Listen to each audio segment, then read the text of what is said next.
BCom part third subject banking and financial management paper second banking and financial system का एक महत्वपूर्ण topic है अंतर्राष्ट्रीय मुद्रा कोष इंटरनेशनल मॉनेटरी फंड।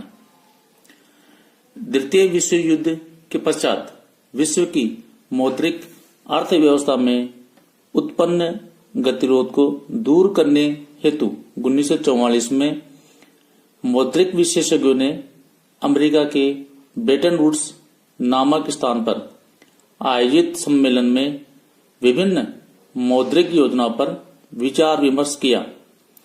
इन योजनाओं का उद्देश्य अंतर्राष्ट्रीय मौद्रिक व्यवस्था में सुधार करना था।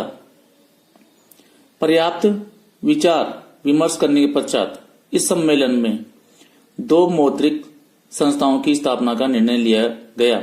ये संस्थाएं हैं अंतर्राष्ट्रीय मुद्रा कोष और दूसरा है अंतर्राष्ट्रीय पुनर्निर्माण एवं विकास बैंक, जिसे हम लोग विश्व बैंक के नाम से भी जानते हैं। अंतर्राष्ट्रीय मुद्रा कोष की स्थापना 27 दिसंबर 1945 को की गई।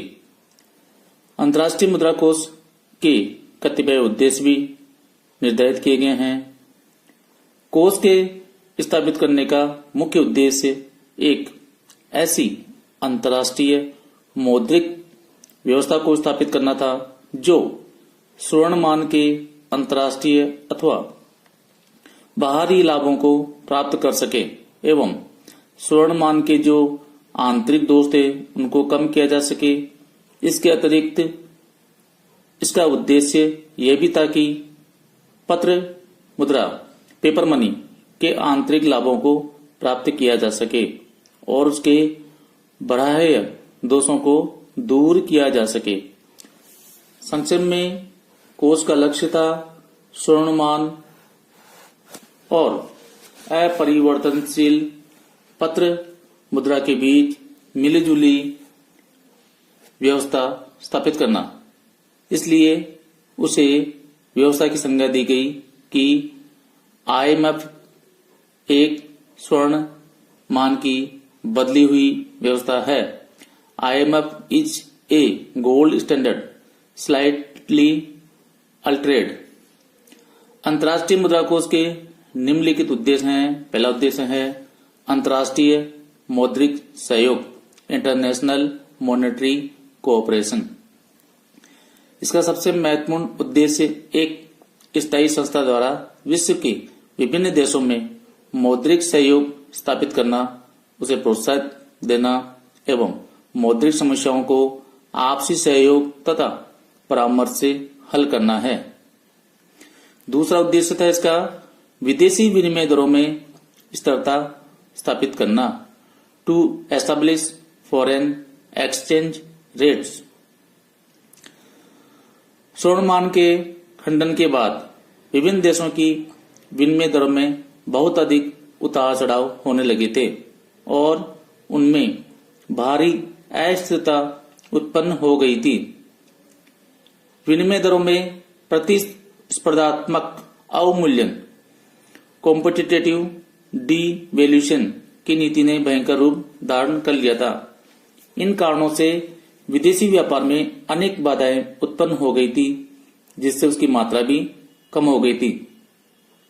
अतः कोष को स्थापित करने का यह भी उद्देश्य था कि विनिमय दरों में अस्थिरता को दूर किया जाकर उनमें स्थिरता लाई जाए एवं एक नियमित विनिमय व्यवस्था की स्थापना की जाए और प्रतिस्पर्धात्मक विनिमय अवमूल्यन कॉम्पिटिटिव एक्सचेंज डिवैल्यूएशन को रोका जाए। अंतर्राष्ट्रीय मुद्रा कोष का तीसरा उद्देश्य विनिमय नियंत्रणों की विधियों को समाप्त करना, टू रिमूव एक्सचेंज कंट्रोल। अनेक देशों में 1931 से ही विनिमय नियंत्रण की विधि अपनाई जा चुकी थी, जिससे विदेशी व्यापार में बाधाएं उत्पन्न हो गई थी। अतः विदेशी व्यापार को प्रोत्साहित करने के लिए यह आवश्यक था कि विनिमय नियंत्रण की विधियों को यथासंभव कम किया जाए एवं उसे समाप्त किया जाए। इस प्रकार मुद्रा कोष को स्थापित करने का यह भी लक्ष्य था कि विनिमय नियंत्रण को समाप्त किया जाए। अंतर्राष्ट्रीय मुद्रा कोष का चौथा उद्देश्य था चालू भुगतानों के लिए बहुपक्षीय भुगतान पद्धति की स्थापना करना। To start multilateral payment system. कोष का यह भी उद्देश्य था कि चालू भुगतानों के लिए बहुपक्षीय भुगतान तथा व्यापार प्रणाली की स्थापना करके सदस्य राष्ट्रों के बीच विनिमय संभव किया जाए तथा विदेशी विनिमय संबंधी प्रतिबंधों को समाप्त कर दिया जाए। पांचवा उद्देश्य था इसका अंतर्राष्ट्रीय व्यापार को बढ़ाना, एक्सपेंशन ऑफ इंटरनेशनल ट्रेड। युद्ध से पहले अंतर्राष्ट्रीय व्यापार में जो बाधाएं आ गई थी और जिनके कारण उसमें क्षति हुई थी, उन्हें दूर करके अंतर्राष्ट्रीय व्यापार को बढ़ाना एवं संतुलित विकास करना भी कोष का एक लक्ष्य था, ताकि सदस्य देशों में रोजगार का स्तर बढ़े और रोजगार अधिकतम बना रहे। अंतर्राष्ट्रीय मुद्रा कोष का छठा उद्देश्य था सदस्य राष्ट्रों के भुगतान संतुलनों में अस्थायी रूप से उत्पन्न कठिनाइयों को हल करने के लिए वित्तीय सहायता प्रदान करना। To help the member countries to meet temporary maladjustment in the balance of payment of member countries. अपने कोषों को उधार देकर सदस्य देशों की अस्थायी भुगतान संतुलन की कठिनाइयों को दूर करना भी कोष का लक्ष्य निर्धारित किया गया था। अंतिम उद्देश्य सदस्य देशों की भुगतान संतुलन संबंधी अस्थायी कठिनाइयों की अवधि को अपने कोष उधार देकर कम करना। To shorten the duration and lessen the degree of disequilibrium in the international balance of payment of members.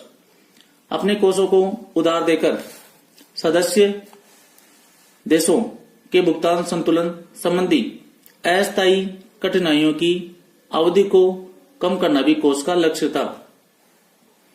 संक्षेप में यह कहा जा सकता है कि आईएमएफ का उद्देश्य अंतर्राष्ट्रीय मौद्रिक सहयोग को बढ़ाना, विनिमय दरों में स्थायित्व लाना, विदेशी विनिमय संबंधी प्रतिबंधों को दूर करना, बहुपक्षीय भुगतान पद्धति को जन्म देना।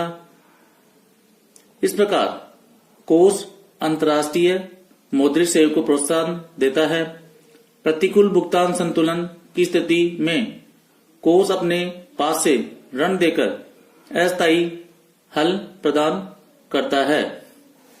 बहुपक्षीय भुगतान पद्धति के द्वारा सदस्य देशों के बीच विनिमय को सरल बनाता है, व्यावसायिक उच्चावचनों तथा अस्थिरताओं के अंतर्राष्ट्रीय प्रभावों को कम करता है।